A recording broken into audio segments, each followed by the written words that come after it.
ಸ್ನೇಹಿತರೆ, ಸದ್ಯ ಈಗ ಕನ್ನಡ ಸಿನಿಮಾಗಳಲ್ಲಿ ನಾಯಕಿಯರಾಗಿ ನಟಿಸಿದ್ದ ಕೆಲ ನಟಿಯರು ಕಣ್ಮರೆಯಾಗಿದ್ದಾರೆ. ಹೌದು ಸ್ನೇಹಿತರೆ, ಇನ್ನು ಮೆರವಣಿಗೆ ಸಿನಿಮಾದ ಮೂಲಕ ಕನ್ನಡ ಚಿತ್ರರಂಗಕ್ಕೆ ಎಂಟ್ರಿ ಕೊಟ್ಟ ಐಂದ್ರಿತಾ ರೈ ಆ ನಂತರ ಬ್ಯಾಕ್ ಟು ಬ್ಯಾಕ್ ಸಿನಿಮಾಗಳನ್ನು ಮಾಡಿದರು. ಮನಸಾರೆ, ಜಂಗ್ಲಿ, ಬಜರಂಗಿ ಸೇರಿದಂತೆ ಹೀಗೆ ಸಾಲು ಸಾಲು ಹಿಟ್ ಸಿನಿಮಾಗಳಲ್ಲಿ ನಟಿಸಿ ಸೈ ಎನಿಸಿಕೊಂಡರು. ಒಂದು ಸಮಯದಲ್ಲಿ ಬಹು ಬೇಡಿಕೆಯ ನಟಿಯಾಗಿದ್ದ ಐಂದ್ರಿತಾ ರೈ ಸದ್ಯ ಫ್ಯಾನ್ಸ್ಗೆ ಎಲ್ಲಿಯೂ ಕಾಣಿಸುತ್ತಿಲ್ಲ. ಇಷ್ಟು ಸೂಪರ್ ಹಿಟ್ ಸಿನಿಮಾಗಳನ್ನು ಕೊಟ್ಟಿರುವ ಐಂದ್ರಿತಾ ರೈ ಸದ್ಯ ಸೈಲೆಂಟ್ ಆಗಿ ಬಿಟ್ಟಿದ್ದಾರೆ. ಇನ್ನು 2022ರಲ್ಲಿ ಬಿಡುಗಡೆಯಾದ ತಿಮ್ಮಯ್ಯ ಆ್ಯಂಡ್ ತಿಮ್ಮಯ್ಯ ಚಿತ್ರವೇ ಐಂದ್ರಿತಾ ರೈ ಅವರ ಕೊನೆಯ ಚಿತ್ರವಾಗಿದೆ. ಮದುವೆಯಾದ ಮೇಲೆ ಐಂದ್ರಿತಾ ರೈ ಕನ್ನಡ ಸಿನಿಮಾಗಳ ಆಫರ್ಗಳೇ ಬರುತ್ತಿಲ್ಲವಾ ಎಂದು ಸಂದರ್ಶನವೊಂದರಲ್ಲಿ ಕೇಳಿದಾಗ ಸ್ವತಃ ಅವರೇ ಈ ಪ್ರಶ್ನೆಗೆ ಉತ್ತರಿಸಿದ್ದಾರೆ. ಹೌದು, ಮದುವೆಯಾದ ಮೇಲೆ ತುಂಬ ಬ್ಯುಸಿಯಾಗಿದ್ದೇನೆ. ನಾನು ಮನೆಯಲ್ಲಿ ಪಾತ್ರೆ ತೊಳೆಯುತ್ತೇನೆ, ದಿಗಂತ್ ಅವರ ಬಟ್ಟೆಯನ್ನು ಮಡಚಿ ಇಡುತ್ತೇನೆ, ಹೀಗೆ ಫುಲ್ ಬ್ಯುಸಿಯಾಗಿದ್ದೇನೆ ಎಂದು ತಮಾಷೆಯಾಗಿ ಉತ್ತರಿಸಿದ್ದಾರೆ.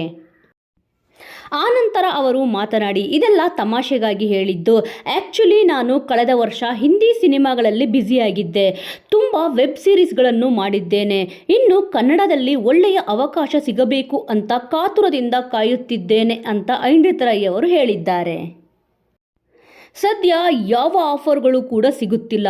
ಮದುವೆಯಾದ ಮೇಲಂತೂ ಎಲ್ಲರೂ ನನ್ನನ್ನು ರಿಜೆಕ್ಟ್ ಮಾಡಿದ್ದಾರೆ. ಆದರೆ ನನ್ನ ಫ್ಯಾನ್ಸ್ ನನ್ನ ರಿಜೆಕ್ಟ್ ಮಾಡಿದ್ದಾರೋ ಇಲ್ಲವೋ ಇನ್ನೂ ಗೊತ್ತಿಲ್ಲ. ಆದರೆ ಅಂತಹ ಒಳ್ಳೆ ಆಫರ್ ಯಾವುದು ಬಂದಿಲ್ಲ. ಹಾಗೂ ಮದುವೆಯಾದ ಮೇಲೆ ಆಫರ್ಗಳೇ ಬರುತ್ತಿಲ್ಲ. ಈಗ ನಾನು ಯಾರನ್ನು ದೂಷಿಸಬೇಕು?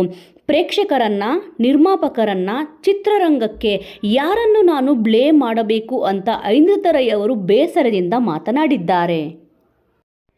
ಸದ್ಯ ಕನ್ನಡ ಚಿತ್ರರಂಗದಲ್ಲಿ ಕನ್ನಡ ಸಿನಿಮಾಗಳು ಭರ್ಜರಿಯಾಗಿ ಓಡುತ್ತಿದೆ. ಅದರಲ್ಲೂ ಭೀಮಾ ಸಿನಿಮಾ ಹೌಸ್ಫುಲ್ ಓಡುತ್ತಿದೆ. ಜನರನ್ನು ಮತ್ತೆ ಸಿನಿಮಾ ಮಂದಿರಕ್ಕೆ ಬರುವಂತೆ ಮಾಡಿದೆ. ಇದು ಸಂತೋಷದ ವಿಚಾರ ಎಂದು ಐಂದ್ರಿತಾ ರೈ ಅವರು ಹೇಳಿದ್ದಾರೆ. ಸ್ನೇಹಿತರೆ, ಇನ್ನು ಈ ವಿಚಾರದ ಬಗ್ಗೆ ನಿಮ್ಮ ಅನಿಸಿಕೆ ಮತ್ತು ಅಭಿಪ್ರಾಯ ತಪ್ಪದೆ ಕಮೆಂಟ್ ಮೂಲಕ ತಿಳಿಸಿ. ಇನ್ನು ಇಂಟ್ರೆಸ್ಟಿಂಗ್ ಆದ ವಿಚಾರಗಳನ್ನು ತಿಳಿದುಕೊಳ್ಳಲು ತಪ್ಪದೆ ನಮ್ಮ ಚಾನಲನ್ನು ಸಬ್ಸ್ಕ್ರೈಬ್ ಮಾಡಿಕೊಳ್ಳಿ. ಮುಂದಿನ ವಿಡಿಯೋದೊಂದಿಗೆ ಮತ್ತೆ ಸಿಗೋಣ. ಜೈ ಹಿಂದ್, ಜೈ ಕರ್ನಾಟಕ.